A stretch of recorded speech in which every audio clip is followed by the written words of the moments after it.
दोस्तों क्या हो जब एक जिंदा इंसान मरकर वापस जिंदा हो जाए। सुनकर अजीब लगता है ना, क्योंकि ये चीज पॉसिबल नहीं है। लेकिन हाल ही में नेटफ्लिक्स पे एक टर्किश वेब सीरीज रिलीज हुई है जिसका नाम है क्रीचर।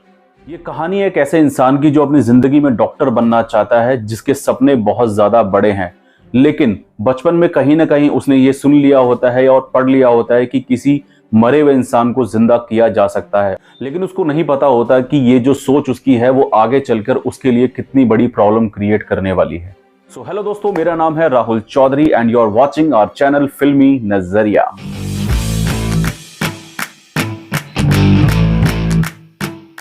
तो ये कहानी फोकस करती है दो ऐसे कैरेक्टर की, जिसमें एक का नाम है जिया, दूसरे का नाम है ईशान।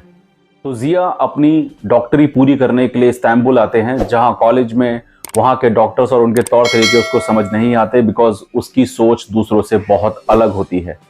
तो वहीं उसकी मुलाकात होती है वहीं के एक पुराने लेक्चरर ईशान के साथ। दोस्तों ईशान जो है वो बहुत अच्छा करेक्टर है इसके अंदर, क्योंकि ये कहानी आगे जाके इसी करेक्टर के ऊपर फोकस करने वाली है। जिया और ईशान की सोच काफी मिलती है दोस्तों, तो वो साथ मिलकर काम करना शुरू कर देते हैं। ईशान ने एक मशीन बना रखी होती है जिसे इंसान को जिंदा किया जा सकता है, क्योंकि वो ऑलरेडी एक एक्सपेरिमेंट कर रहा होता है।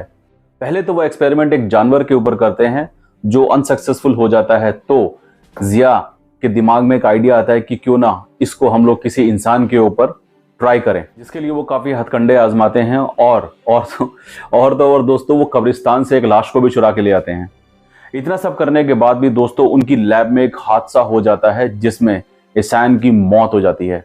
लेकिन जिया इसमें हार नहीं मानता। जो लाश वो कब्रिस्तान से चुरा के लाते हैं उसको वो साइड में करके ईशान की लाश को उस पर रख के और वो एक्सपेरिमेंट कर देता है, जिसमें वो कामयाब हो जाता है।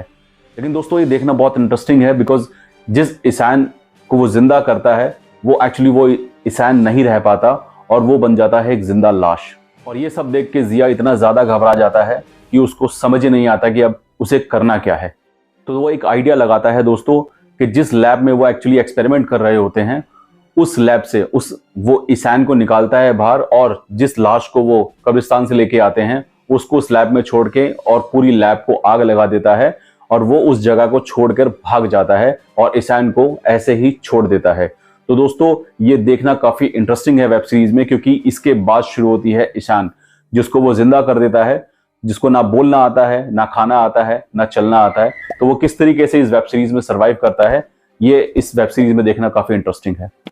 दोस्तों वेब सीरीज में टोटल 8 एपिसोड हैं, जिसमें कि 3 एपिसोड तो इनके बिल्डअप में निकल जाते हैं कि स्टोरी को किस तरीके से बिल्डअप करते हैं। उसके बाद एक्चुअली स्टोरी स्टार्ट होती है।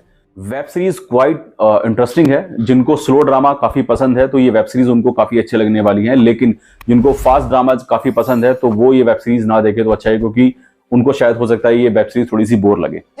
तीसरे एपिसोड के बाद स्टोरी थोड़ी सी फास्ट होती है और आपको इंटरेस्ट आना शुरू हो जाता है। वेब सीरीज आपको देखनी चाहिए, क्योंकि वेब सीरीज काफी इंटरेस्टिंग है। स्टेप बाय स्टेप चीजें बढ़ती हैं और 8वें एपिसोड तक पहुंचते पहुंचते आपको बहुत सारी चीजें रिवील होती हैं और काफी उतार चढ़ाव हैं इस वेब सीरीज के अंदर, जो मुझे तो काफी अच्छे लगे हैं। होप आपको भी अच्छे लगे। दोस्तों ये वेब सीरीज जो है ये बेसिकली एक टर्किश ड्रामा है। ये भी मैंने पहली बार देखा है, तो मेरे लिए क्वाइट इंटरेस्टिंग था, बिकॉज ये चीज मैंने पहली बार देखी है। वेब सीरीज देखने के लिए आपको अपनी जिंदगी से 6.5 घंटे निकालने पड़ेंगे, क्योंकि टोटल जो 8 एपिसोड है उनको डिवाइड करके 6.5 घंटे बनते हैं। वेब सीरीज मुझे एक्चुअली बहुत अच्छी लगी है। दोस्तों अगर इस वेब सीरीज को मुझे रेट करना हो तो मैं इसको दूंगा 10 में से 7 स्टार। अगर आपने ये वेब सीरीज नहीं देखी है तो प्लीज जाके देखिए, वेब सीरीज काफी इंटरेस्टिंग है। मैं मिलता हूं आपसे नेक्स्ट वीडियो में। Till then do like, share and subscribe our channel Filmi नजरिया।